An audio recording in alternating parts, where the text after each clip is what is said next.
ನಮಸ್ತೆ ಸ್ನೇಹಿತರೆ. ಗಣಪತಿ ನಿತ್ಯ ಪೂಜಾ ವಿಧಾನಂ.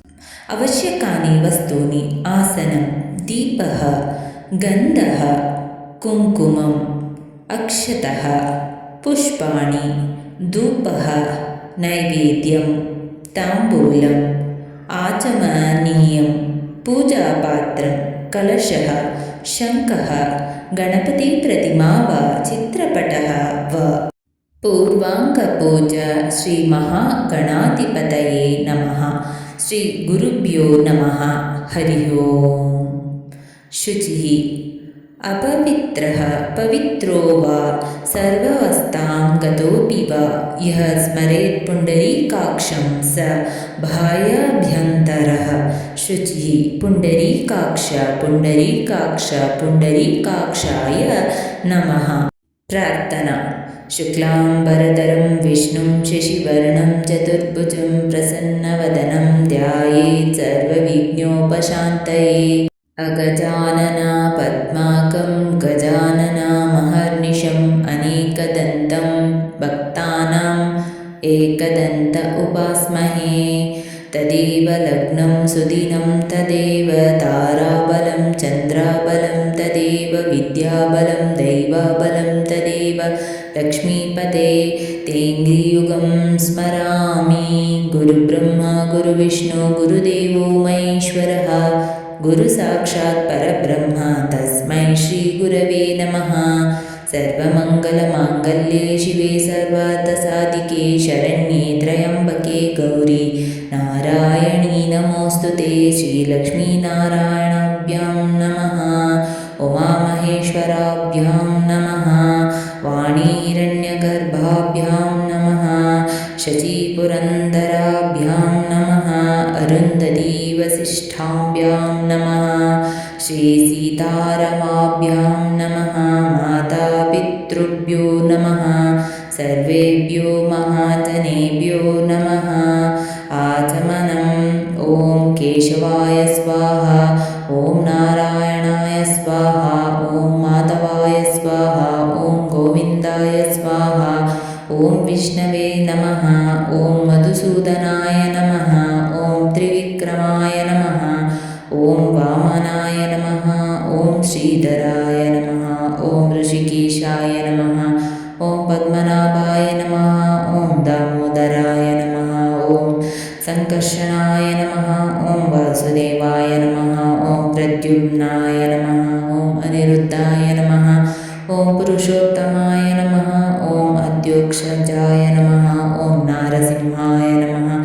ॐ अच्युताय नमः. ॐ जनार्दनाय नमः. ॐ उपेन्द्राय नमः. ॐ हरये नमः. ॐ श्रीकृष्णाय नमः. दीपाराधनम्. दीपस्त्वं ब्रह्मरूपोऽसि ज्योतिषां प्रभुरव्यः. सौभाग्यं देहि पुत्रांश्च सर्वाण्यमांश्च देहि मे वो. दीपदेवी रूपस्त्वं कर्मसाक्षी यः विघ्नकृत्. यावत् पूजां करिष्यामि तावत् त्वं स्तुतिरो भव. दीपाराधनामुहूर्तः सुमुहूर्तोऽस्तु. भूतोच्चाटनम्. उत्तिष्ठन्तु भूतपिशाचः य एते भूमिभारकः. एतेषामविरोधेन ब्रह्मकर्मसमारभे. अपसर्पन्तु ते भूत ये भूता भूमिसंस्थितः. ये भूतविघ्नकर्तारस्ते गच्छन्तु शिवाज्ञया. प्राणायामः. ॐ भुवः ॐ भुवः ॐ सुवः ॐ महः ॐ जनः ॐ तपः ॐ सत्यं ॐ तत्सवितुर्वरेण्यं भर्गो देवस्य धीमहि धियो यो नः प्रचोदयात्. ओमापो ज्योतिरसो मृतं ब्रह्मभूर्भुवः वसुवरो. मृतं ब्रह्मभूर्भुवः वसुवरो. सङ्कल्पः. मम उपात्तसमस्तदुरितक्षयद्वार श्रीपरमेश्वर प्रीत्यर्थं मम अस्माकं सह कुटुम्बस्य क्षेमस्थैर्यवीर्यः क्षेमस्थैर्यधैर्यवीर्य विजय अभय आयुरारोग्य ऐश्वर्य अभिवृद्ध्यर्थं धर्मार्थकाममोक्ष चतुर्विध पुरुषार्थफल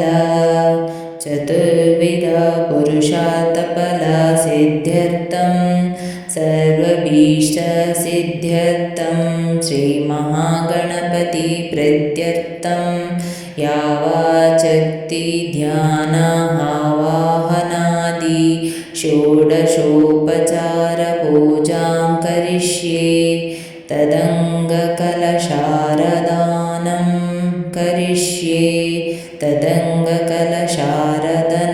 करिष्ये कलशारदनं कलशे गन्धपुष्पाक्षतैरभ्यर्च कलशे उदकं पूरयित्वा कलशस्योपरि हस्तं निधाय कलशस्य मुखे विष्णुः कण्ठे रुद्रः समाश्रितः मूले त्वस्य स्थितो ब्रह्म मध्ये मातृगणः स्मृतः कुक्षौ तु सागरः सर्वे सप्तद्वीपा वसुन्धरा ऋग्वेदोऽथ यजुर्वेदो सामवेदो अथर्वणः अङ्गैश्च सहिता सर्वे कलशाम्बुसमाश्रितः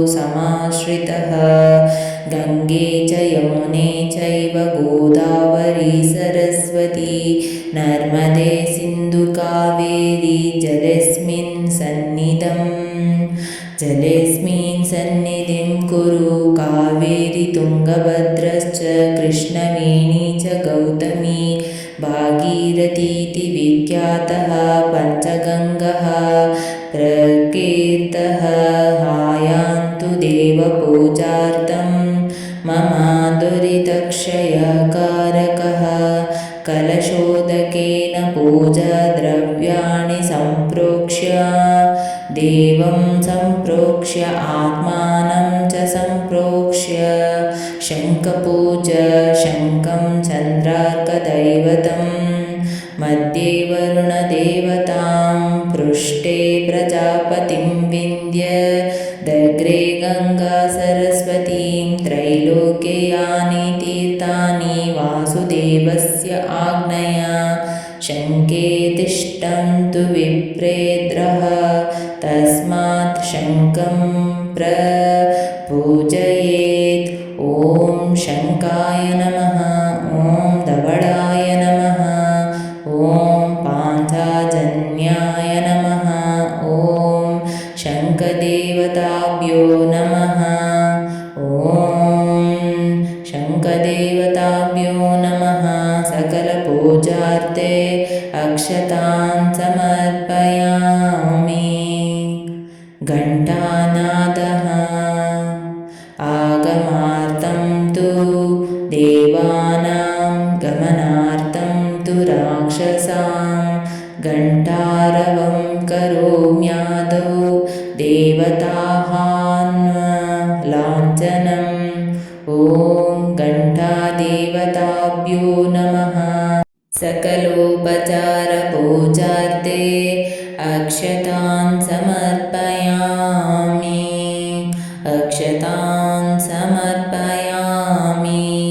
श्रीमहागणपति पूजा ॐ गणानां त्वगणपतिं अवामहे कविं कवीनाम् उपमश्रवस्तवं ज्येष्ठराजं ब्रह्मणां ब्रह्मणास्पदाः नः शृण्वन्नोति विस्सीदसादनं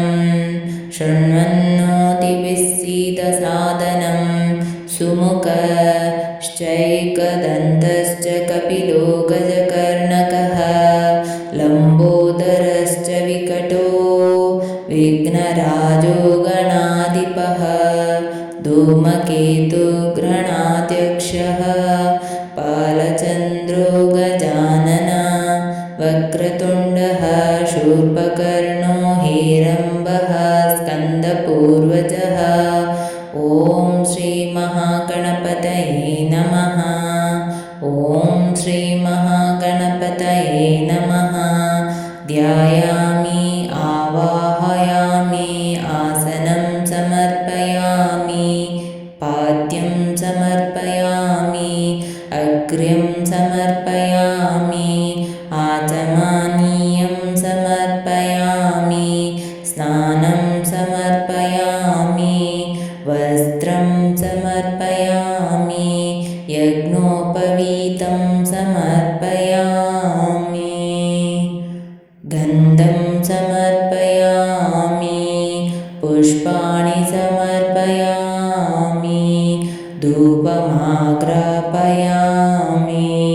दीपं दर्शयामि नैवेद्यं समर्पयामि ताम्बूलं समर्पयामि नीराजनं समर्पयामि मन्त्रपुष्पं समर्पयामि प्रदक्षिणानमस्कारान् समर्पयामि प्रदक्षिणानमस्कारान् समर्पयामि षोडशोपचारपूजा गणपतिध्यानम् गणपतिध्यानम् ॐ गणानां त्वा गणपतिम् अवामहे कविं कवीनाम् उपमश्रवस्तवं ज्येष्ठराजं ब्रह्मणस्पदा आनः शृण्वन्नोतिभिस्सीदसादनम् एकदन्ताय विद्महे वक्रतुण्डाय धीमहि तन्नो दन्तिः प्रचोदयात्। एकदन्तं चतुर्हस्तं पाशामङ्कुशधारिणं रथं च वरदम् हस्तैर्बिभ्राणं मूषकध्वजं रक्तं लम्बोदरं शूर्पकर्णकं रक्तावाससं रक्तगन्धानुलेप्ताङ्गं रक्तपुष्पैः सुपूजितं भक्तानुकम्पिनं देवं जगत्कारणमच्युतम् आविर्भूतं च सुष्ठुध्यो प्रकृते पुरुषात् परम् एवं ध्यायति यो नित्यं स योगी योगिनां वरः।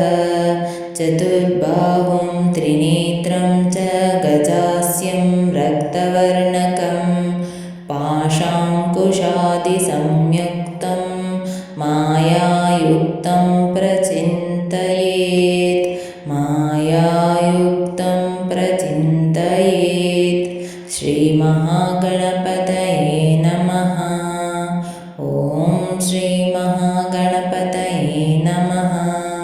ध्यायामि ध्यानं समर्पयामि आवाहनम् आगश्च ब्रह्माणां नाथसुरासुरवरार्चित सुरासुरवरार्चित सिद्धिबुद्ध्यादिसंयुक्त भक्तिग्रहणलालस। ॐ श्रीमहागणपतये नमः। आवाहयामि स्थापयामि पूजयामि आसनं रत्नसिंहासनं स्वामिन् गृहाणगणनायक तत्रोपविश्य विघ्नेश रक्ष भक्तान् विशेषतः। ॐ श्रीमहागणपतये नमः। आसनं समर्पयामि पाद्यं सुवासितभिरद्भिश्च पादप्रक्षालं प्रक्षालनं प्रभो शीतोष्णाम्बः करोमि ते गृहाणपाद्यमुत्तमम् ॐ श्रीमहागणपतये नमः पादयो पाद्यं समर्पयामि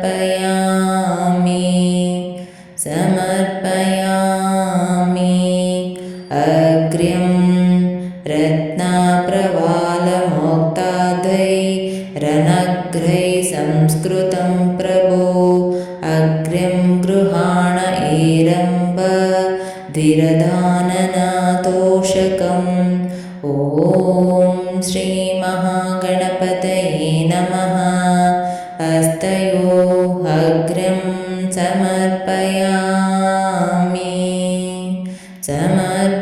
समर्पयामि आचमनीयं सर्वतीर्थारुतं तोयं सुवासितं सुवस्तुभिः अचामनं च तेनैव कुरुष्व गणनायक आचमनं च तेनैव कुरुष्व गणनायक ॐ श्रीमहागणपतये नमः मुखे आचमनीयं समर्पयामि स्नानम् आपो इष्टमयोपवस्थान ऊर्जे ददातन महेरणाय चक्षसे यो वः शिवतमो रसस्तस्य भाजयते हनः उशतीरिव मातरः तस्माहरं गमामहो यस्य क्षयाय चिन्वता आपो जनयता च नः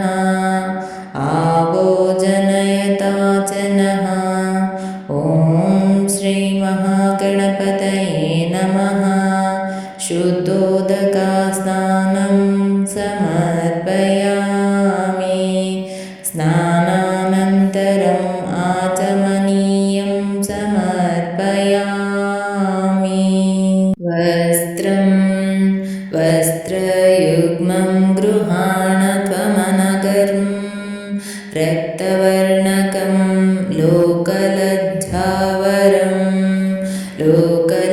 लोकलज्ज्वाहरं चैव विघ्ननाथ नमोऽस्तु ते ॐ श्रीमहागणपतये नमः वस्त्रं समर्पयामि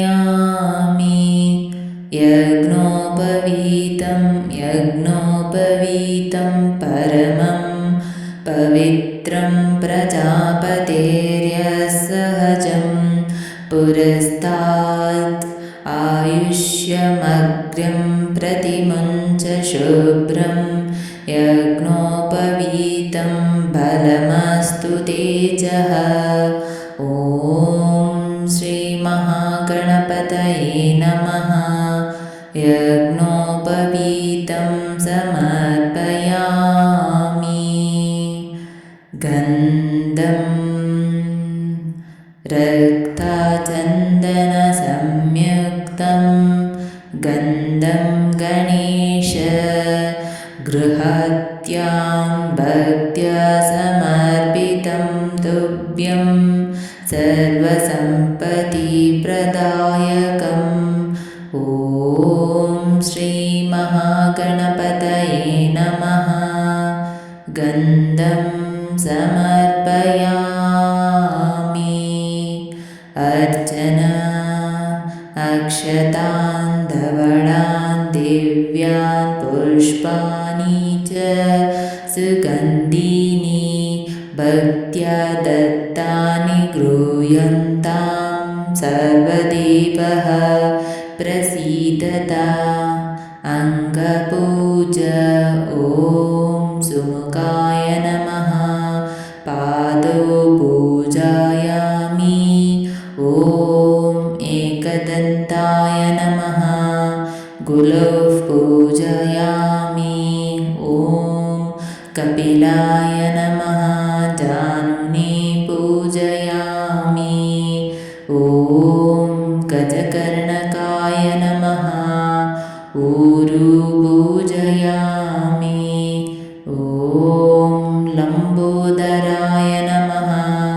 उदरं पूजयामि। ॐ विकटाय नमः। हृदयं पूजयामि। ॐ विघ्नराजाय नमः। कण्ठं पूजयामि। ॐ गणाधिपाय नमः। स्कन्दौ पूजयामि। ॐ धूमकेतवे नमः। मुखं पूजयामि। ॐ गणाध्यक्षाय नमः। नेत्रे पूजयामि। ॐ बालचन्द्राय नमः। ललाटं पूजयामि। ॐ गजाननाय नमः। शिरः पूजयामि। ॐ वक्रतुण्डाय नमः। सर्वाण्यङ्गानि पूजयामि। ॐ श्रीमहागणपतये नमः। अष्टोत्तरशतनामावली पूजां समर्पयामि। अक्षतान् पुष्पाणि च समर्पयामि। धूपं दशाङ्गं गुग्गुलुपेतं सुगन्धं सुमनोहरम् उमासुता नमस्तुभ्यं। धूपोऽयं प्रतिगृह्यताम्। ॐ श्रीमहागणपतये नमः। धूपमाग्रापयामि। दीपं साध्यं त्रिवर्तिसंयुक्तं वह्नियोजितं प्रियं गृहाण मङ्गलं दीपं विघ्नराजनमोऽस्तु ते। ॐ श्रीमहागणपतये नमः। दीपं दर्शयामि। नैवेद्यं गृह्यतां देवभक्त्या सम्पादितं मया। इदं फलं च पानीयं सर्वोपचारसंयुतम्। ॐ भूर्भुवस्सुवः तत्सवितुर्वरेण्यं भर्गो देवस्य धीमहि धियो यो नः प्रचोदयात्। धियो यो नः प्रचोदयात्। सत्यं त्वरुतेन परिषिञ्चामि।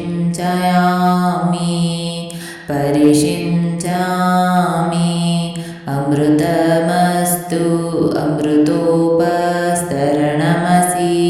ॐ प्राणाय स्वाहा। ॐ अपानाय स्वाहा। ॐ व्यानाय स्वाहा। ॐ उदानाय स्वाहा। ॐ समानाय स्वाहा। मध्ये मध्ये पानीयं समर्पयामि। अमृतापिधानमसि उत्तरापोषणं समर्पयामि। हस्तौ प्रक्षालयामि। पादौ प्रक्षालयामि। शुद्धचमनीयं समर्पयामि। ॐ श्रीमहागणपतये नमः। नैवेद्यं समर्पयामि। ताम्बूलम् अष्टाङ्गं देवताम्बूलं गृहाणमुखवासनम्। असकृद्विघ्नराजत्वं मया दत्तं विशेषतः। ॐ श्रीमहागणपतये नमः। ताम्बूलं समर्पयामि। नीराजनं नानादीपसमायुक्तं नीराजनं गजानन। गृहाणभावसंयुक्तं सर्वज्ञानार्णवपूर्णं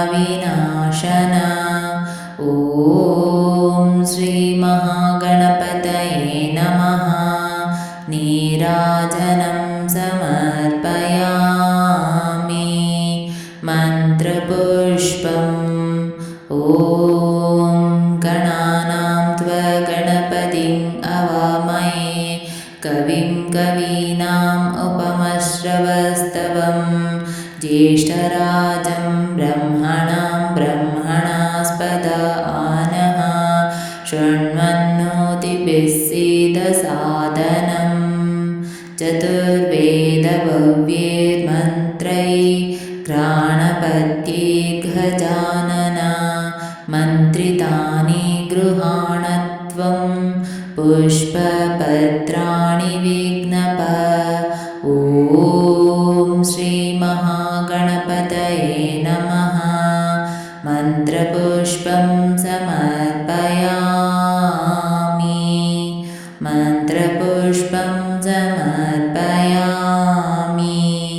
प्रदक्षिणम् 21संख्यं वा 3संख्यं वा गजानन प्रदक्षिणं गृहाण त्वं ब्रह्मन् ब्रह्मेश पावन। ॐ श्रीमहागणपतये नमः। प्रदक्षिणा नमस्कारं समर्पयामि। प्रदक्षिणा नमस्कारं समर्पयामि। नमस्कारः उरसा शिरसा दृष्ट्वा मनसा वचसा तथा पद्भ्यां कराभ्यां कर्णाभ्यां प्राणामोष्टाङ्ग उच्यते। ॐ श्रीमहागणपतये नमः। नमस्कारान् समर्पयामि। सर्वोपचारः ॐ श्रीमहागणपतये नमः। छत्रं समर्पयामि। चामरं समर्पयामि। गीतं श्रावयामि। नृत्यं दर्शयामि। समस्तराजोपचारान् देवोपचारान् समर्पयामि। क्षमा प्रार्थना अपराधान् संज्ञातान् क्षमस्व गणनायक। भक्तं कुरु च मां डुण्डे तव पादप्रियं सदा। कायेन वाचा मनसेन्द्रियैर्वा बुद्ध्यात्मना वा प्रकृते स्वभावात् करोमि यद्यत् सकलं परस्मै नारायणायेति समर्पयामि। नारायणायेति समर्पयामि। अनया ध्यानावाहनादिषोडशोपचार पूजय श्रीमहागणपतिः। सुप्रीतः सुप्रसन्नः वरदो भवतु। वरदो भवतु उद्वासनम्। ॐ श्रीमहागणपतये नमः। यथास्थानम् उद्वासयामि। यथास्थानम् उद्वासयामि। उद्वासयामि। शोभनार्थे क्षेमाय पुनरागमनाय च प्रसादग्रहणम् अकालमृत्युहरणं सर्वव्याधिनिवारणं